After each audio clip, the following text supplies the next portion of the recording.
Nasihat Buya Hamka yang sering Pak Faiz sampaikan tuh, ketika ada dorongan, ada beberapa pilihan, maka pilihlah yang bertolak belakang dengan nafsu kita. Nah, Gitu Pak ya. iya, Iya. bagaimana Buya caranya saya bisa tahu ini benar atau ini salah? Iya. Gampang, tanyakan ke nafsumu. Iya. Sesuatu yang nafsumu suka biasanya itu nggak baik. Sesuatu yang berlawan dengan nafsumu, nah biasanya itu kebaikan. Iya.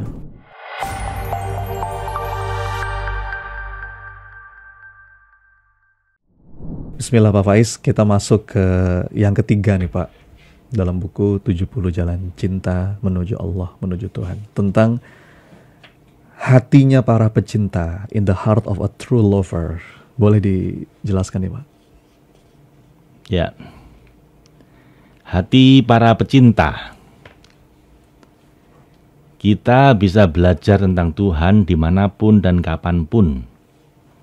Karena tidak ada satupun ruang dan waktu di dunia ini yang tidak disentuh oleh cintanya. Masya Allah. Tapi tempat terbaik untuk menemukannya, menemukan Tuhan, adalah di hati para pecintanya. In the heart of a true lover. Jadi sebenarnya kalau kita punya mata hati ya, basiroh, itu kita kemanapun, ketemu siapapun, memandang apapun, itu nanti ketemunya adalah cintanya Allah. Saya jadi ingat Pak, nasihat Agim kalau saya nggak salah. Sebetulnya mestinya kita tuh hampir susah untuk tidak berzikir, karena apapun yang kita lihat, itu kita akan menemukan Allah di situ. Ya. Gitu ya Pak ya. Anda memegang bunga yang sedang mekar, Anda berhenti sebentar, dicium, wangi, itu sambil merenung, ya Allah, yang ngasih minyak wangi siapa? Iya. Ya, yang menumbuhkan dari biji kecil jadi seindah ini itu kalau bukan dengan cintanya Allah masa bisa? Iya. Minum air kelapa apa ya, itu kok bisa manis ya? Iya, itu yang masang pompanya dari bawah ke atas siapa? Ada Mbak. Itu kan luar biasa tuh. Yang ibu-ibu bisa nyusui bayinya, padahal ketika nyusuin digigit, gendong dikencingin, tidur dibangunkan, ngasih makan disembur, kok ya masih tetap diperawat. Kalau nggak ada cintaan dibuang Mas. Ini ngerepoti aja itu. Ini kan repot. Udah 9 bulan jadi tambah gemuk ibunya, nambah 20 kilo kadang-kadang. Yang awalnya mungkin langsing jadi berlemak. Ini pengorbanan luar biasa. Ketika melahirkan bisa berdarah-darah, tapi kenapa kok masih mau merawat? Itu kan pasti ada yang ngasih rasa cinta di hati ibunya. Sampai rahim itu kan dari kata-kata rohim. Dan itu dari sifat rohimnya Allah.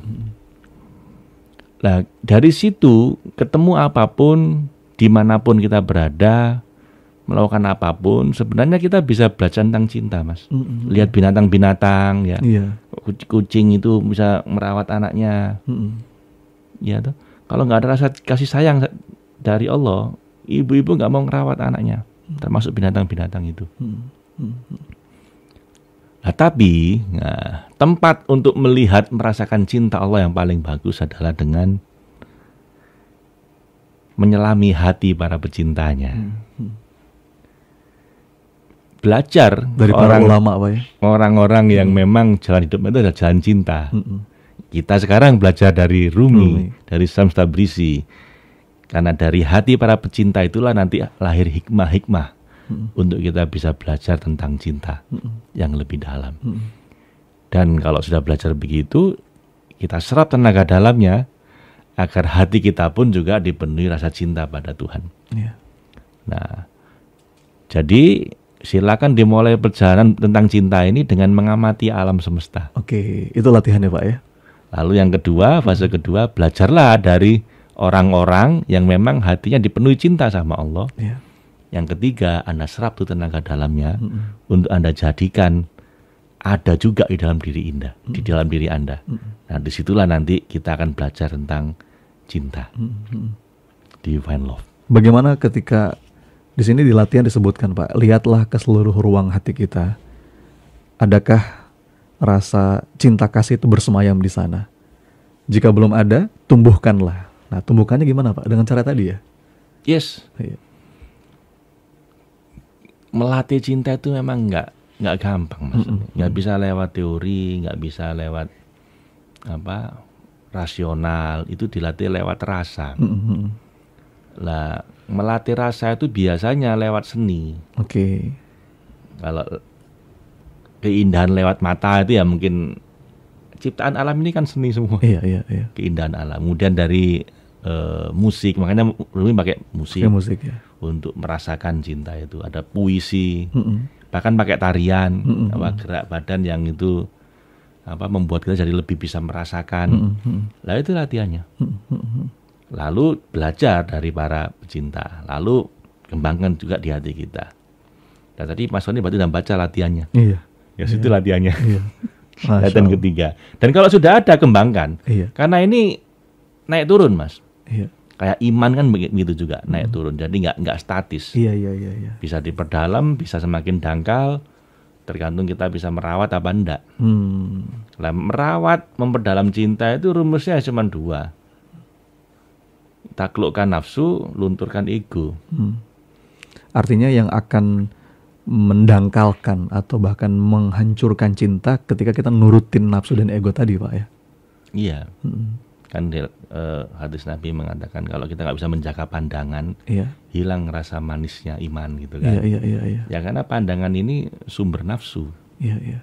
Melihat keindahan dunia yang macam-macam, pingin ini, pingin itu, akhirnya lupa dengan yang ada di dalam diri kita. Tapi begitu kita pejamkan mata kita nahan pandangan kita bisa merasakan manisnya iman. Iya. Manisnya rasa cinta. Seperti nasihat Buya Hamka yang sering Pak Faiz sampaikan tuh.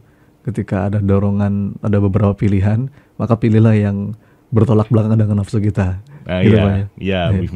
Bagaimana Buya caranya saya bisa tahu ini benar atau ini salah? Gampang, tanyakan ke nafsumu. Sesuatu yang nafsumu suka biasanya itu nggak baik. Sesuatu yang berlawan dengan nafsumu, nah biasanya itu kebaikan. Gitu kan. Nah, tapi nafsu itu beda dengan suara hati ya. Dengan conscience itu suara hati. Nah, kalau itu tanyakan ke suara hatimu, kita malah suruh mengikuti. Makanya kan saya sering bilang, Pak Faiz ini boleh nggak ini begitu? Saya bilang senyamannya.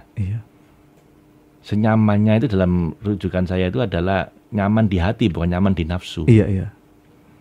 Karena hati itu tempat Allah menurunkan ilhamnya pada kita. Makanya istafti qalbak, kalau kata Nabi. Tanyakan ke hatimu. Mintalah fatwa pada hatimu.